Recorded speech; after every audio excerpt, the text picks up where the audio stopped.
One more game before the holiday break as the Hawks face the Wild in Minnesota. Join us next on the CHGO Blackhawks pregame show.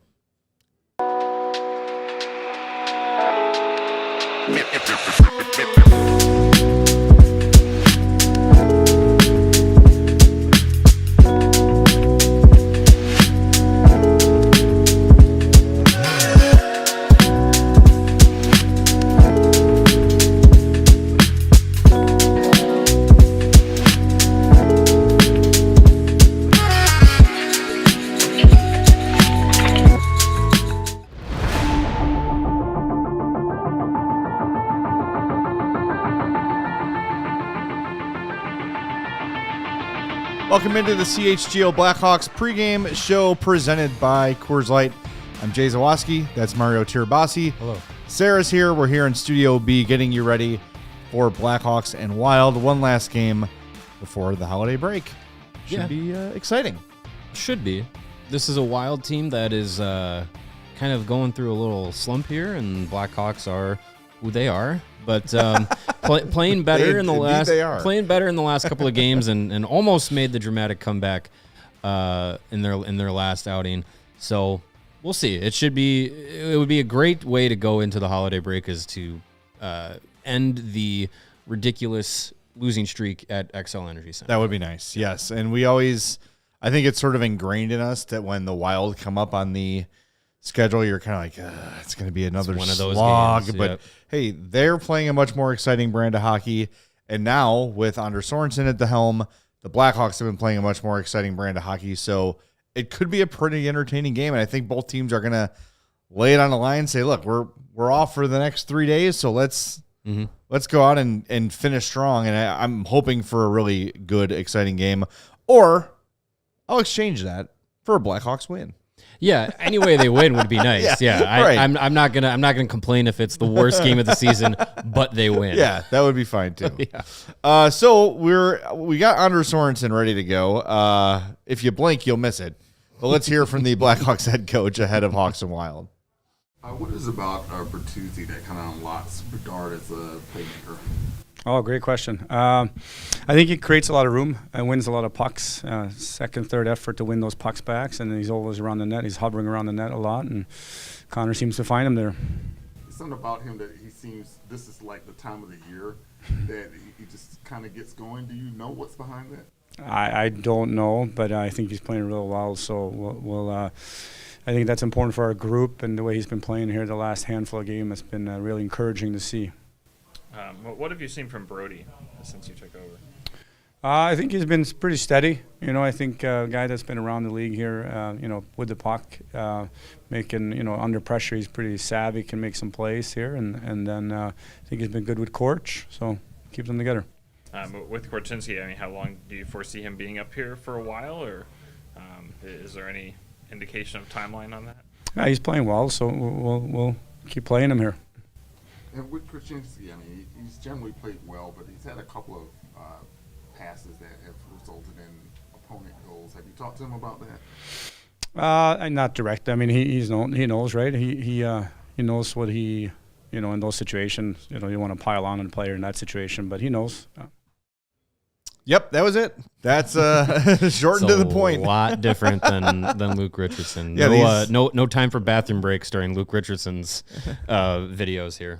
Yeah, these pregame shows are Sorenson's. we have to do more work during these pregame shows. Darn. With Anders here. So here are the Blackhawks lines for tonight. Your top line is now going to be Connor Bedard with Taylor Hall and Tyler Bertuzzi. Let's start there. It's what Anders talked about with Bertuzzi, saying it's a guy who works his ass off, a guy who puts in those second and third efforts to win puck. He's always hovering around the net. I like the way that line looked.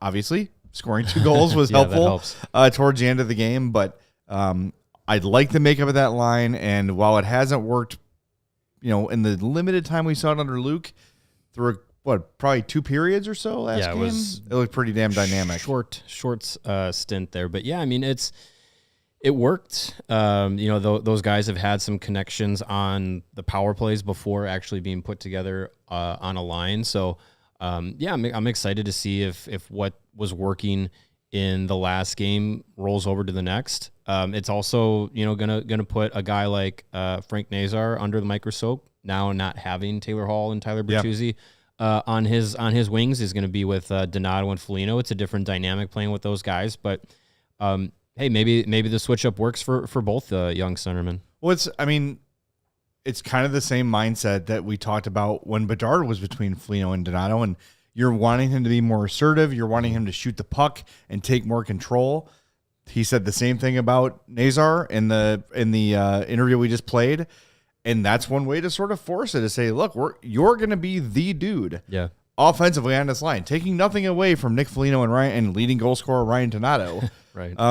Nazar is the most dynamic guy on that line, and I don't know. It's such an interesting mindset for these young players who their whole lives have been the dude. Yeah. Frank Nazar has been the dude on Michigan, one of the dudes, because it's a stacked team. Right. But never afraid to go out there and assert themselves, and they get to the NHL level, and it's this fear of, I don't want to piss off the veterans. I don't get that vibe from the veterans in the room that they're like, that Nick Foligno or Ryan Donato was in the corner, like staring him down, like, I better get mine. You better get me the damn puck. No, these guys want these young players to score. Yeah, I mean, those young guys playing well and playing up to their expectations and adding to the production benefits the whole team. So yeah, you'd think like if those guys are stepping up and maybe not deferring to the veterans and taking control and making the most of it, actually scoring off of some plays, like that's good. That's helping the team win.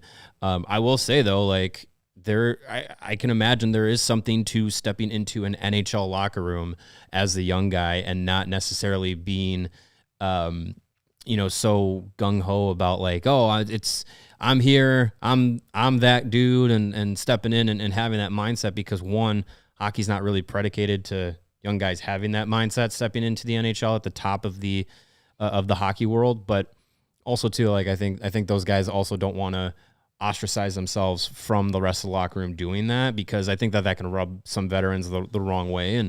But I think this is a group that, like, a lot of the veterans that are here, even, the ones that are here for a short-term basis and the ones that have been bought in for the last few seasons or beyond, they understand the investment of the of the franchises in the young guys. Like, and then those young guys developing alongside those veterans, I think, we've seen with like Mrazek and Dickinson and Foligno, like the way that they've handled this situation, they've been rewarded with contract extensions above value, I think you'd say. But they kind of, what you're saying is, and it's correct, like the guys who signed here understand the assignment. Right. Yeah. And Nick Foligno traded here with Taylor Hall, and, Foligno is signed long-term, Hall is not, so maybe there's a different level of investment from those guys and different level of personal expectation from those guys. But, I mean, Taylor Hall has been the one time we saw him frustrated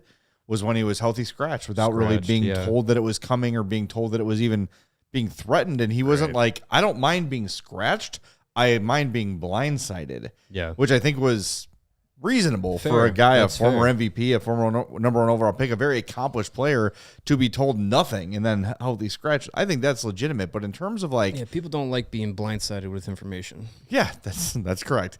But in terms of like, I'm not getting enough opportunities to score, I need to play with, none of that. None of that has come from any of these guys. So hopefully Nazar gets the message. If one thing about Sorson is he's very direct. Yeah. And basically telling them, this is what we want from you. There's no lines to read between. It's right there, black and white for him. So hopefully he gets that message. Because I think sometimes you'll see a young player look a little bit lost. I'm not seeing that from Nazar. He's not as dynamic as he looked in Rockford. He doesn't look as shot out of a cannon as he did for his first 3 games last year. Mm-hmm. But you see the moments where he has the puck, where the skill is there, the ability is there, the creativity is there. I just feel like the clock is ticking in his head a little too quickly. Could be, yeah. So it's the speed of the game. We talk about it a lot. From the AHL to the NHL is not always. It's part of it, but not always. When you're talking about that, is physical speed of the players. It's also the processing speed of the game. So knowing that when you get the puck on your stick, it's not it's kind of like in football. Like when you snap the ball, you have 3.5 seconds to throw it in college. You have 2.5 seconds to throw it in the NFL. Yeah. Same thing with hockey. When the puck is on your stick, you have even faster of a split, even less of a split second to kind of make a decision of, keep moving it, pass, skate it up, dump it in. Like those things move a little bit faster. So I'd say Nazar is probably taking some time to get up to it. But the messaging from Sorensen has been like, go be the guy that you were in Rockford and don't have any hesitations with that. Like go and do those things that was making you a success in Rockford, that made you successful in Michigan. Like be that player. We're expecting you to be that player. Right. Don't be anything else. And there's nothing wrong with being that player. Right. That's why you were drafted 13th overall. Exactly. And why we wanted you drafted 7th overall. And why you're the 14th best prospect in the organization. Sure. Yeah. Third and fourth lines untouched: Dickinson, Teravainen, Mikheyev, and Reichel, Maroon, and Anderson. Obviously, you're not going to break up Mikheyev. They are on fire. Yeah. 10 points in his last 4 games for Teravainen. 4 straight games with a goal for Ilya Mikheyev, and Jason Dickinson just in there winning faceoffs, doing the dirty work so those two can shine. But they've looked great together. Mm-hmm. There is certainly, it's funny as we dream these lines up in preseason and early in the season, I don't think we ever envisioned that Mikheyev and Teuvo would have chemistry. No. But when you watch Mikheyev play a little bit reminiscent of Teuvo, kind of, a little bit good two-way, not like flashy in any sort of regard, but a little more skilled than he probably gets credit for. And now that he's starting to convert on these shot attempts, he looks like he's got some offensive game to him. So we'll see. I mean, for such a long time, it was, well, he gets chances, but they never go in. Right. Now they're starting. He was becoming another Andreas Athanasiou, where it was just like, ooh, good use of your speed, but then there's nothing else there. But yeah, I mean, now he's got some goals and some confidence comes with that. Like when you're a guy who, had just 1 goal, 1 or 2 throughout the year, and then all of a sudden you've got 7 on the year, you're like, oh, okay, like I can do this. Yeah. And you get a little bit more confidence to go out and keep using that speed, keep charging harder, because you're like, oh, okay, well, a couple have gone in the back of the net. Why won't this one? Like it's a big boost to his confidence and using that speed and the two-way game that he has. Like he's fit really well with Teuvo, who also is, again, a guy who can play, 2 ways and isn't necessarily a speed demon, but he's still quick and can move the puck well and distribute it. So yeah, it's working. Those two, and you see them, on the penalty kill together. Like it's a good combination to have, and definitely something that I don't think, like you said, like we didn't really expect those guys to really click this year.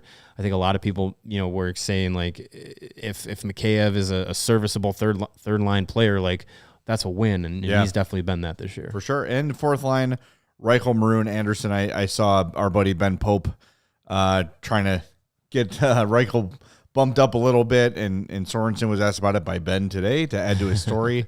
And I get it. You want to get his individual production going, but that fourth line's been effective. I want to see Reichel score too, and I think part of what Anders is doing by putting Bedard on that line, when there's an offensive zone faceoff or whatever the situation may be, that's trying to get a little more production for Lucas Reichel, because the chances have been there. I think he's played even when he's not creating scoring chances. He's winning races to pucks. He's chipping the puck in. He's playing, reliable hockey at all ends. And yeah, I think we all expected more from him offensively at this point in his career. But at some point that opportunity is going to come, because they're going to make some deals at the deadline. Yeah. So it's a matter of time. I don't think Pat Maroon is an 82-game player here this year. I don't think so. I don't think Craig Smith was going to be an 82-game player here, injury or not. So I think there is going to be a point in which that trio, throw Joey Anderson in there too, he eventually has to go down to the AHL after clearing waivers what feels like 2 years ago. So I think that fourth line group is eventually going to be broken up, and Reichel's going to have to find a spot. And I don't hate playing him up the lineup. I'm just wondering, like, do you keep him at center? Do you put him at wing? Do you put him on wing with Bedard? Like, we've tried that before, and it's had a small spurts of success, but not like long long, track record of it working. So it's going to be interesting to see if and when he gets bumped up, where they use him and how they want to utilize him. But yeah, I think the way he's been playing, if he takes that initiative and that speed and that confidence up the lineup with him, I'm all for it. Like, give him a shot. All right, it is time to light the lamp, powered by our friends at Coors Light. Our pick tonight, Teuvo Teravainen. We mentioned earlier, 10 points over his last 4 games. Well, that's good. How about 13 points over his last 11 versus Minnesota? So Teuvo, all signs point to him, so it will definitely not be him tonight. But he is our Coors Light choice to light the lamp tonight. And speaking of Coors Light, get yourself some. Yeah. You can do it right now. Right now. If you go to Instacart, the link is CoorsLight.com/CHGO Hockey. It is the perfect beer when it's time to choose chill. And with the holidays here and family getting together for the first time since maybe Thanksgiving, maybe since the first week in November, if you remember what happened there. There's some tensions there maybe between your uncle and you and whoever. That's when the Blackhawks were almost in a playoff spot. That's right. That's exactly what we're talking about. Then. Yeah. Yes, there's a lot of things that can cause you to stress out during the holiday season, but choose chill, get along with your family, and the perfect thing to do when you choose chill is to crack open a nice cold Coors Light. It's mountain cold refreshment. When those mountains turn blue, it's as cold as the Rockies. So when you embrace a chill mindset, it's a good time to choose chill and crack open a Coors Light. Make the most out of the times you choose to chill. Choose Coors Light. Get it delivered by the first intermission at the latest. CoorsLight.com/CHGO Hockey. Celebrate responsibly. Coors Brewing Company, Golden, Colorado. And one thing with Teuvo that I found hilarious is that this week he put up 10 points in 4 games and was not named one of the NHL's 3 stars of the week. That's wild. He had more points than all 3 players that they named. How does that not get noticed? I don't know. You'd say, oh, it's because it's a team that's in last place most of the time. Yeah. But it's also the Blackhawks and it's Teuvo Teravainen. Like, that's a decent enough name, and the Blackhawks, like, they're still a notable team. Like, very surprised that was not the case. I know it's a small thing. He probably doesn't care at all, but like, I don't think he wants the attention. Maybe he declined. He's like, congratulations, you're a star. Could I not be? Yeah, I prefer not. I'd rather not. Do I got to talk? Do I got to talk to anybody about that? Yeah. No, I don't that requires speaking. Yeah, not into it. Here's the D pairs for tonight. We'll go one by one. Alex Vlasic and Connor Murphy, your top pair. That's fine. Yeah, I think we saw it. We saw it last game. It's an interesting dynamic now with Jones back and the way that Vlasic has been playing, and now the way that Sorson wants the defense to play. So I get the idea of getting Vlasic with Murphy. You allow Vlasic to continue to be a little bit more open offensively, and you pair him with Murphy, and then Seth Jones is with Nolan Allen. You allow Seth Jones to be a little bit more open offensively, and Allen's a little bit more defensively responsible. So I get it, but I'm interested to see how it goes for game 2, because game 1 could have been better, but I think it's Seth Jones getting back into the lineup after being out for a month, and it's these guys kind of getting some new pairings, and with Jones it's a new kind of a new mentality in the system. So hopefully this second game with that top 4 is a little bit better. Well, couple things. Anders was asked, somehow all this happened in the course of 2 minutes. He was asked about Kevin Korchinski and what the plan is, like how long he's going to be here. And while he didn't answer, he can't. Right. He's not saying, well, when Martinez is back, he's going down. He can't say that, but he says he's playing well, and as long as he's playing well, he's going to stay in. And I like that mindset. Like, I think he's been really impressive. Maybe something we haven't talked quite enough about because there's been so many other stories going on around the team, but man, like Korchinski came up and looks like a different dude from last year. Oh yeah. The time in Rockford has been doing him, a lot of good, and being able to play a little bit looser, play at maybe a little bit more of a speed that he could have, got accustomed to, and adjust and make mistakes without having to think like, okay, if I make a turnover at my own blue line and it goes back the other way on a 2-on-1. Like, am I going to be stapled to the bench for the next period and a half? Right. Not in Rockford. No, like you're going to be told like, hey, don't make that mistake again, but go out there and learn from that. And I think he's really adjusted to that. It's also another year of maturity in him physically and, just in processing the game at the professional level. Like he's been a lot better. And, I talked to him a couple days ago when they were still in town, and I asked him like, how's it been playing with TJ Brodie this year? Cause that's pretty much the only guy he's played with on a defensive pairing. And, he said, he's a veteran guy, knows how to move the puck, knows where to be. And he said, like, I trust him to bail me out sometimes. And it's just I found that interesting to hear. That is interesting because I don't think he felt that way about. I don't think Magnar Tenorti last year. Yeah, and I don't think Blackhawks fans think Brodie's a good bailout option either. But I mean, these guys get to know each other on the ice in different ways. And yeah, I mean, has TJ Brodie been great? No. But I think with him and Korchinski, it's been better than I think people are saying. Well, that was kind of the other thing that Anders talked about today was Brodie. And it's one of the things I wanted to kind of ask guys, not off the record, but maybe off the record a little bit. Like, okay, like what am I missing? Mm-hmm. What is he doing so well? And look, I'm not saying he's awful all the time by any means, but no. My question is more like, why is he seemingly untouchable when it comes to the healthy scratch? Yeah. And Anders said today, like he makes good puck decisions. He is calm under pressure, those sort of things. I feel like we've seen him make a lot of individual errors this year. Mm-hmm. But apparently they're seeing things that we're not. Yeah, in terms of reliability. I think we've seen a few plays out of position from him this year that have ended up in the back of the net, and you're just like, oh my God, TJ Brodie. And that sticks out in people's heads.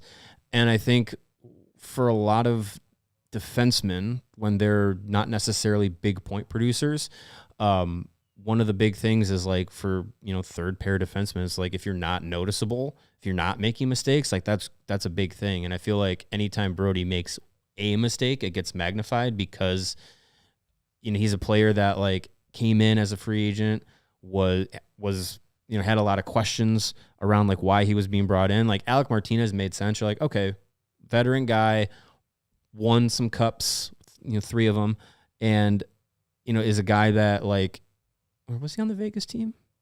No, that won the cup. Yeah, he would have been. Yeah, he was. Mm-hmm. Okay, so 3 of them. And it was a 1-year deal. But then Brodie comes in, didn't really have a great past 2 seasons in Toronto, and then comes in with a 2-year deal. You were kind of just like, well, we just did Alex Martinez. Like, why is Brodie also here? So I think he kind of started playing from behind with the fan base and that perspective. So I think when he makes mistakes, it gets magnified. But I think a lot of the positive things that he does go unnoticed because they're just minor things that like a third pair defenseman is doing. But I will say, I would be on board with having some more young guys get some experience. And if TJ Brodie's the guy sitting for Ethan Del Mastro down the line or something like that, I'm not going to be upset about it. No, and I mean, you could do worse for your 6th guy. I'll say that, especially as Jared Tenorti or Jason Megna. Yeah, right. And as some of these veterans move out, and there will, even if it's just Martinez, it's okay to have some veteran pride. You can't go 6 children on the blue line. It's not a recipe for success. No. As for the Wild tonight, Philip Gustafsson in goal for Minnesota, his first start in 6 games after a lower body injury. So it'll be interesting to see the way he responds. No Marc-Andre Fleury for the Wild, but Gustafsson has a 2.24 goals against and a 9.22 save percentage. He's a very good goalie. Yeah. Hopefully you're catching him at the right time, shaking the rust off, maybe not feeling totally 100%. Find it a little odd that right before a holiday break, they're bringing a guy back to start from injury. Like, why wouldn't you just send him one more game, let him recover for 3 more days, and then hit the ground running after that? Yeah, I mean, I would think that would make the most sense, but this is a team that's lost their last 4 games, and I think they're maybe looking for a spark. Get Gustafsson back in, who's been playing well this season, much better than Marc-Andre Fleury, who's still a sub-900 save percentage this season. So I think that's probably their mindset of like, we could use a win snap out of it going into the holiday break. And this is going to be a motivated Minnesota Wild team tonight because they've been kind of goal starved. I think they in the last 3 games they've scored 2 goals. Like this is a sounds familiar. This is a dog days of the winter in the NHL schedule slump here for the Wild, and I think that they're trying to do everything that they can to not carry that through the break and basically hold that over their heads. Like a 5-game losing streak hanging over the Wild's heads through the holidays is going to be rough for a team that at one point was leading the Central Division and at the top of the Western Conference. So they probably want their best options to get this win, even with the break coming up. Their last 6 games, all without Gustafsson, a 7-1 loss to the Oilers, a 4-1 win over the Flyers, a 3-2 loss to Vegas, a 6-1 loss to the Panthers, a 2-1 loss to Utah. Those are all home games. Then in Winnipeg on Saturday, they lose 5-0. So over the last 3 games, they've been outscored 11-2. Yeah, it's rough. No, 13-2. 13-2. 2 and 6, 5. 2 and 5. Yep. 13-2. Yeah, and that's not good. Yeah, scoring, and for this team who's had the benefit of guys like Matthew Brodie and Kirill Kaprizov leading the way for a big chunk of things and putting up big production points, like to only have 2 goals in your last 3 games, like that's a red flag. Even if it's a short stint, like those teams, like they don't want to go through stretches like that if they don't have to. So I'd imagine this is going to be a game where the Blackhawks are going to it's in Minnesota. They're hungry for a win. They don't want this to hang over their heads through the holiday break. Like they're really going to push for this one. So I hope the Blackhawks come out with some good jump to match it. Otherwise, if they don't, we might be looking at a game like we did the last one where we're down 2-0 very quickly. I would love to see the Hawks score first in this one and put some doubt in their minds and get. They do more often than not. Yeah, exactly. They do. All right, before we wrap up, I want to remind everybody to become a diehard at ALLCHGO.com. You get, by the way, our buddy Deadhawk mentioning that we're 2 Discord members away from having the biggest Discord channel in the CHGO Discord app. That. And he said there's Godzilla gifts. So that's good. There are. That's a reason to go. There's many. There's Shoresy gifts in there, too, from time to time. Lots of gifts. Lots of gifts. Yeah. If you like gifts, damn it. Communication through gifts. 100%. Become a diehard. AllCHGO.com. The Discord is only one of the many perks you get for joining. You get a free shirt or a hat right upon sign up, or $35 off a sweet hoodie. This is my favorite hoodie I own. So save $35 on a hoodie. 20% off all of our merch beyond that at store.allcitynetwork.com. 20% off takeovers. 20% off tailgates. 20% off watch parties. The whole deal. And if we have an event, it's 20% off for you, a diehard. We just sold out our top shelf event. People saved $80 per ticket on that. I know the Bulls have a sweet takeover coming up for Derek Rose night, January 4th. A few tickets still left for that. Yeah. Diehards will save $100 per ticket on that event. Big savings. So do it. Become a diehard. You also get access to our great written content, Rebuild Report, Blackhawks Beat, game previews, game reviews, all that great stuff. And you get access to not just Hawks. There's Bulls, Cubs, Sox, everybody's covered. There's tons of content on there at allchgo.com. Pays for itself and well worth it.